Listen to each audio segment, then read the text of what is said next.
Graceful viewers, welcome to Healthy Living on Supreme Master Television. This week we present the conclusion of a two-part interview with Dr. Joan Borysenko, a renowned pioneer in the field of integrative medicine, or medicine that treats the whole person, with a focus on the interaction between the mind, body, and spirit.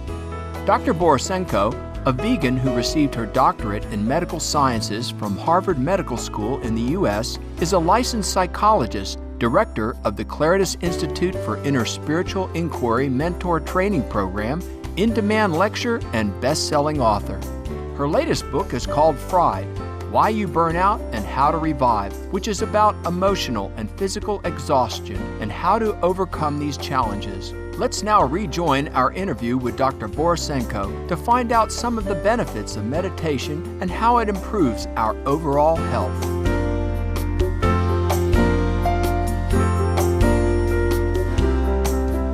If you look at the literature on meditation, Dr. Herbert Benson was amongst the first people. He worked with a wonderful man by the name of Keith Wallace. And they found that when people meditated, that a part of the brain was actually stimulated that decreased sympathetic nervous system activity. That's the fight or flight response. When you meditated, that went down. And parasympathetic nervous system activity, that's the relaxing branch of your nervous system. When you feel peaceful, like when you eat, you salivate, that's your parasympathetic nervous system. When your hands are warm, your parasympathetic nervous system is, more active. And so that's what happens when you meditate. In other words, what it is it helps to reverse the stress response, stressful emotions. Everything from anger to holding on to a grudge, feeling that constant sense of inner turmoil, to anxiety. It can really cause the body to go out of balance. So it's wise, certainly physically and emotionally, to learn how to meditate. And there are many forms, secular forms and sacred forms of meditation, which means it's great for everybody because you don't have to have a particular belief system to meditate. On the other hand, every religious tradition that we know, if you look certainly beyond the surface, they have some sort of meditative practice involved with them. And so, for example, in Catholicism, people do the rosary. Buddhists will use prayer beads. In the Islamic faith, they also use a tasbih, a mala, of generally 33 beads to represent the 99 names, Allah. And there are various other ways that don't involve particular mantras or the use of malas in religious kinds of observance.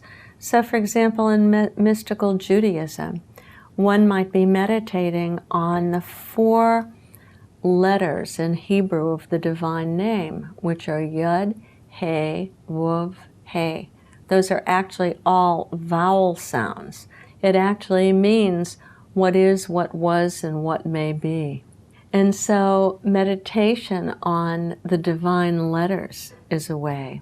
Or in Catholicism, there's been some wonderful work bringing back some of the interests of Thomas Merton, who was a very interesting Catholic priest.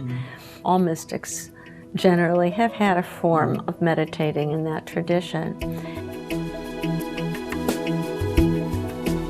Contacting one's real self and drawing closer to God to find everlasting peace is fundamental to all religions. In her book, 7 Paths to God, Dr. Borysenko successfully demonstrates to the reader that there are many different spiritual paths which lead to the same destination. I grew up near Concord, Massachusetts, where Ralph Waldo Emerson did his writing, where Thoreau the nature mystics came together. And it was actually nature itself that really spoke to them. And for a lot of people, if you say, what is it that relaxes you? What takes away the stress? When do you feel most yourself? And they'll say, it's being out in nature. So that's, for many people, a path. Then, just very briefly, you have a path of meditation, for example. There are some people who really are going to be quite serious meditators, and then many people, that's not their path. Then you have a heart-based path, for example, which would be devotion to some aspect of the divine. There are people who are devoted to Jesus Christ, or who are devoted to the Dalai Lama as an incarnation of the Bodhisattva of compassion, or people who are devoted to any aspect you can think of the divine, to a particular guru or master. And that sense of connection, of holding that holy ideal in their heart, is a path to God. There are many different paths. You know, one of the paths that I think is frequently the most difficult is there's a kind of path of power. It involves a great deal of really personal power, which can get misdirected into power over instead of feeling your power along with all of creation. But I think we're all unique expressions of the divine. And as unique expressions, there's a different path that will work for each person. And so when I wrote the book, 7 Paths to God, that was what I was exploring, how we're all unique and there's a way for all of us. Sages and saints of the past and present have advocated that humanity adopt a plant-based diet. A vegan lifestyle not only offers countless health benefits, but also uplifts our mind and spirit. A plant-based diet is very important physically, emotionally, spiritually. People keep saying they're confused. What diet is good to eat? And it's really not confusing. The nutritional information is very, very clear that animal protein, for example, is a promoter of cancer, that it irritates the inside of the blood vessels, that too much protein, it's excreted through the kidneys and it pulls calcium out of the bones. And most of the chronic illnesses that affect particularly Westerners are diet-based. So there is that. But the spiritual benefits are great of a plant-based diet. For many people who become vegans, there's a sense, I don't want to eat animal meat because it creates suffering. So it's a way of promoting nonviolence and non-harm. And that's important because there's a recognition an animal is conscious too. It's a conscious being just like me. And I think it feels very good to people to be honoring that.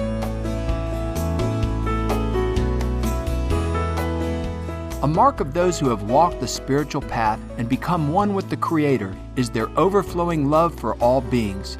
Let us hear what Dr. Borysenko has to say about love and how it affects the body at the biochemical level. There are particular hormones that are released. I'm not going to go through all the chemical names because there are very specific ones. But these hormones, for example, there's one that relaxes your blood vessels, nitric oxide, that's released also in meditators. Oxytocin, the hormone that bonds mothers with babies, that's what's relaxed when we're loving. And a score of other hormones, all of which have positive effects on health and well-being.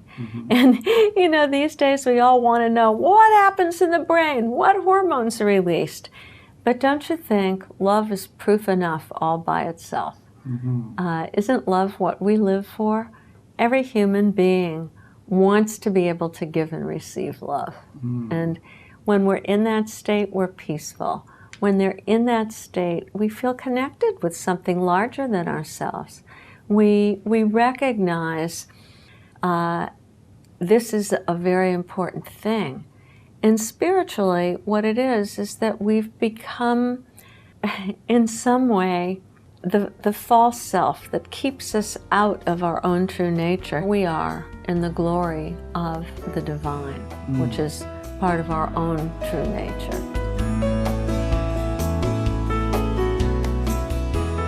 Without meditation or other ways to balance our lives like yoga, we risk burnout or sheer physical and mental exhaustion in this hectic, fast-paced world.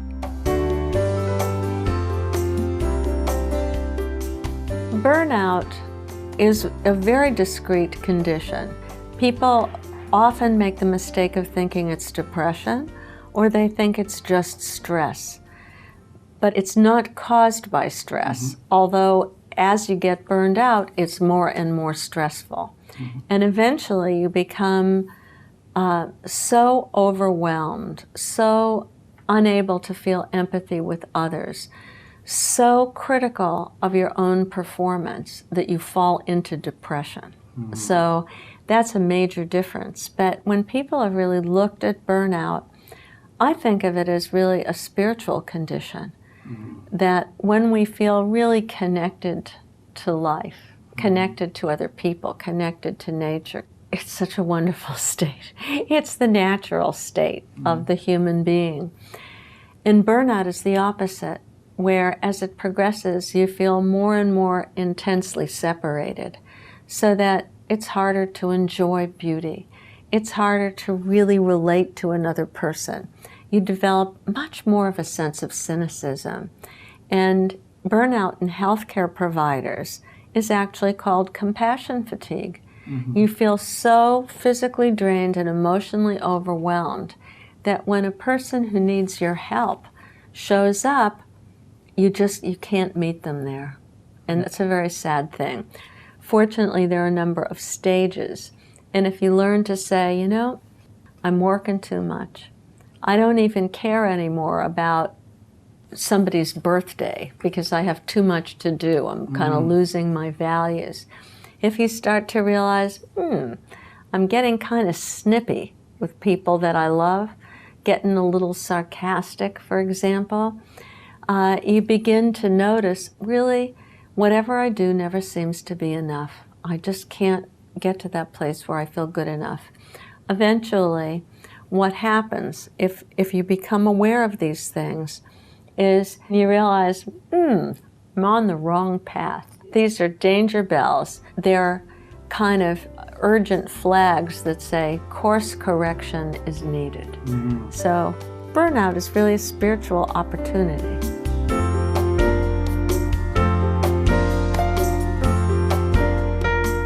Our thanks, Dr. Borysenko, for your time and many insights on how to keep a balanced lifestyle and the importance of contemplation and spirituality. We applaud you for promoting the practice of meditation, as introspection truly helps bring about a more harmonious planet. For more details on Dr. Joan Borysenko, please visit www.joanborysenko.com. Fried, Why You Burn Out and How to Revive, and other books by Dr. Borysenko are available at the same website. Kind and caring viewers, thank you for your wonderful presence today on Healthy Living. Coming up next is Science and Spirituality after Noteworthy News. May all beings have lives filled with love, thus bringing peace and joy to all hearts.